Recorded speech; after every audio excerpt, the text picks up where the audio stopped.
د نیوز پریس چینل لیدونکو سلام ستړي مشه په موکړه دوه تازه لاندو مهمو خبرونو ته د افغانستان د سوداګرۍ او پنګونې خونې مشرتابه پلاوی د طالبانو د سوداګرۍ او صنعت وزیر انجینر سید اکبر اغا سره په کتنه کې د سوداګریزو ستونزو پر هواري ټینګار کړی.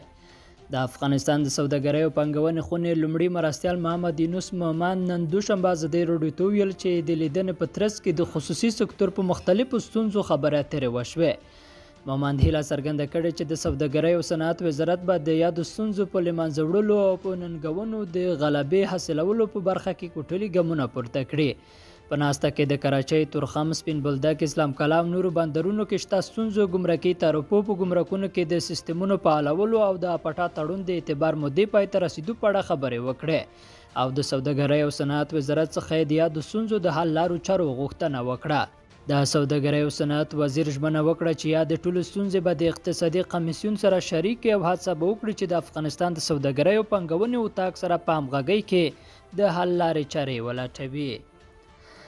او په کابل کې د اسعارو د بدلولو مارکیټ شاهزاده اسرای مسولین وایي ډیر ژر به دغه مارکیټ پرانیستل شي. د شاهزاده اسرای د صرافانو سرسري ټولنې مرستیال حاجي د ګل نن دوشنبه ازادي راډیو ته ویل چې د بانکونو اکثریت څانګې د ښار په بیلابیلو برخو کې پرانیستل شوي دي.